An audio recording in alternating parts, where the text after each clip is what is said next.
नमस्कार दोस्तों, कल 24 फरवरी दिन शनिवार 2024 को माघ की पूर्णिमा है। और ये माघ की पूर्णिमा इतना महत्वपूर्ण क्यों है दोस्तों, आप सभी को मैं दो कथाएं सुनाऊंगी और ये दोनों कथाएं बहुत ही महत्वपूर्ण है, इसलिए आप लोग ध्यान से ज़रूर सुनिएगा दोस्तों। धर्म ग्रंथों में माघ मास की पूर्णिमा का विशेष महत्व बताया गया है दोस्तों। इस दिन पवित्र नदी में स्नान और ज़रूरतमंदों को दान करने का विशेष महत्व है। इस बार ये माघ मास की पूर्णिमा 24 फरवरी शनिवार को है। इस दिन एक महीने तक चलने वाला कल्प उपवास समाप्त होता है, इसलिए इस तिथि पर गंगा नदी के तट पर लोगों की भीड़ उमड़ती है। अब आइए जानते हैं माघी पूर्णिमा पर क्यों है गंगा स्नान करने की परंपरा। पद्म पुराण के अनुसार एक बार भूलवश भगवान विष्णु के पैर के नीचे एक बिच्छू आ गया। अपने बचाव के लिए बिच्छू ने श्री हरि को डंक मार दिया, लेकिन फिर भी श्री हरि के पैर के नीचे दबने से उसकी मृत्यु हो गई। बिच्छू के मरने और उसके द्वारा काटे जाने से भगवान विष्णु का मन विचलित हो गया। वे परेशान हो गए कि अब क्या किया जाए। बिच्छू का जहर तो औषधियों से दूर हो जाएगा, लेकिन उसकी मृत्यु का दुख श्री हरि को बहुत परेशान कर रहा था। तभी वहाँ नारद मुनि आए। उन्हें श्री हरि ने पूरी बात बता दी। नारद मुनि ने कहा कि आप माघ पूर्णिमा पर पृथ्वी पर जाकर गंगा में स्नान करें। इससे आपके मन की सारी पीड़ा दूर होगी और जीव हत्या का पाप भी नहीं लगेगा। श्री हरि ने भेष बदलकर माघ पूर्णिमा पर स्नान करने आए। यहाँ उन्होंने स्नान किया और ऋषि मुनियों को दान दक्षिणा भी दी, जिससे उन्हें जीव हत्या के दोष से मुक्ति मिली। तभी से माघ पूर्णिमा पर गंगा नदी में स्नान की परंपरा प्रारंभ हो गई। इसलिए दोस्तों, सभी जानकार लोग धर्म ग्रंथों के अनुसार ये मानते हैं कि माघ पूर्णिमा पर श्री हरि विष्णु रूप बदलकर गंगा स्नान के लिए संगम तट पर आते हैं। इस दिन गंगा तटों पर मेले भी आयोजित होते हैं। अन्य पवित्र नदियों पर भी श्रद्धालु स्नान करने पहुंचते हैं। वैसे तो दोस्तों, हर एक पूर्णिमा पर भगवान सत्यनारायण, देवी लक्ष्मी और चंद्रदेव की पूजा अर्चना का विधान है, परंतु माघ मास भगवान विष्णु का अति प्रिय होने से इस महीने की पूर्णिमा का महत्व और भी बढ़ जाता है। माघ पूर्णिमा के दिन सूर्योदय से पूर्व गंगा में स्नान करना चाहिए। यदि गंगा स्नान संभव ना हो तो पानी में गंगा जल मिलाकर स्नान कर सकते हैं।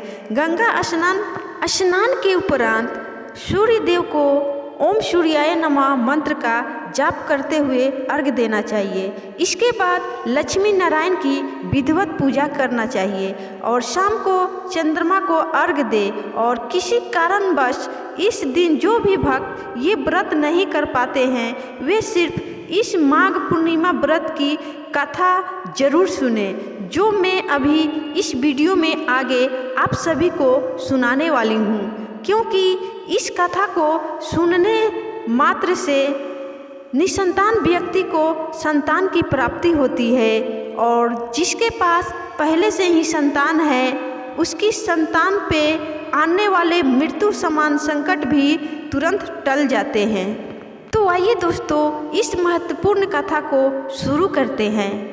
पौराणिक कथा के अनुसार एक नगर में धनेश्वर नाम के एक ब्राह्मण रहता था। उसकी पत्नी का नाम रूपवती था, जो कि बहुत ही पतिव्रता और सर्वगुण संपन्न थी, लेकिन उन्हें कोई संतान नहीं थी। इसलिए वो दोनों बहुत चिंतित रहते थे। एक बार उस नगर में एक महात्मा आए। उन्होंने उस नगर के सभी घरों से भिक्षा दान में लिया, लेकिन धनेश्वर की पत्नी जब भी उन्हें दान देने जाती तो वो उसे लेने से मना कर देते थे। तब एक दिन धनेश्वर महात्मा के पास गए और उन्होंने पूछा कि हे महात्मा जी, आप नगर के सभी लोगों से दान लेते हैं, लेकिन मेरे घर से क्यों नहीं लेते हैं? हमसे अगर कोई भूल हुई हो तो हम ब्राह्मण दंपति आपसे क्षमा याचना करते हैं। इस पर महात्मा जी ने कहा कि नहीं विप्र, तुम तो हमेशा आदर सत्कार करने वाले ब्राह्मण हो, तुमसे भूल तो कभी भी नहीं हो सकती है। महात्मा की बात सुनकर धनेश्वर हाथ जोड़कर बोले, हे मुनिवर, फिर आखिर क्या कारण है? कृपया हमें उससे अवगत कराए। इस पर महात्मा जी बोले, हे विप्र, तुम्हारे कोई संतान नहीं है। जो दंपति निसंतान हो उसके हाथ से भिक्षा कैसे ग्रहण कर सकता हूँ? तुम्हारे द्वारा दिया गया दान लेने के कारण मेरा पतन हो जाएगा। बस यही कारण है कि मैं तुम्हारे घर से भिक्षा नहीं स्वीकार करता हूँ। महात्मा जी की ऐसी बोल सुनकर धनेश्वर उनके चरणों में गिर पड़े और विनती करते हुए बोले, हे महात्मा जी, संतान ना होना ही तो हम पति पत्नी के जीवन की सबसे बड़ी निराशा है। यदि संतान की प्राप्ति का कोई उपाय हो तो कृपया आप मुझे बताएं। ब्राह्मण का दुख देखकर महात्मा जी बोले, हे विप्र, तुम्हारे इस कष्ट का एक आसान तरीका है। तुम्हें 16 दिनों तक श्रद्धापूर्वक काली माता की पूजा कर उन्हें प्रसन्न करना होगा, तो उनकी कृपा से अवश्य तुम्हें संतान की प्राप्ति होगी। इतना सुनकर धनेश्वर बहुत खुश हुआ। उसने महात्मा का आभार प्रकट किया और घर आकर पत्नी को सारी बात बताई। इसके बाद धनेश्वर माँ काली की उपासना के लिए वन में चले गए। ब्राह्मण ने 16 दिन तक काली माता की पूजा की और उपवास रखा। उसकी भक्ति देखकर और विनती सुनकर काली माता ब्राह्मण के सपने में आई और बोली, हे धनेश्वर, तू निराश मत हो। मैं तुझे संतान के रूप में संतान की प्राप्ति का वरदान देती हूँ, लेकिन 16 साल की अल्पायु में ही उसकी मृत्यु हो जाएगी। काली माता ने कहा, यदि तुम पति पत्नी विधि पूर्वक 32 पूर्णिमा का व्रत करोगे तो तुम्हारी संतान दीर्घायु हो जाएगी। प्रातःकाल जब तुम उठोगे तो तुम्हें यहाँ आम का एक वृक्ष दिखाई देगा। उस पेड़ से एक फल तोड़ना और ले जाकर अपनी पत्नी को खिला देना। शिव जी की कृपा से तुम्हारी पत्नी गर्भवती हो जाएगी। इतना कहकर माता काली अंतर्ध्यान हो गई। प्रातःकाल जब धनेश्वर उठा तो उसे आम का एक वृक्ष दिखा जिस पर बहुत ही सुंदर फल लगे थे। वो काली माँ के कहे अनुसार फल तोड़ने के लिए वृक्ष पर चढ़ने लगा। उसने कई बार प्रयास किया, लेकिन फिर भी फल तोड़ने में असफल रहा। तभी उसने गणेश भगवान का ध्यान किया और गणपति की कृपा से इस बार वो वृक्ष पर चढ़ गया और उसने उस फल को तोड़ लिया। धनेश्वर ने अपनी पत्नी को वो फल दे दिया, जिसे खाकर वो कुछ समय बाद गर्भवती हो गई। दंपति काली माँ के निर्देश के अनुसार हर पूर्णिमा पर दीप जलाते रहे। कुछ दिन बाद भगवान शिव की कृपा हुई और ब्राह्मण की पत्नी ने एक सुंदर बेटे को जन्म दिया, जिसका नाम उन्होंने देवी दास रखा।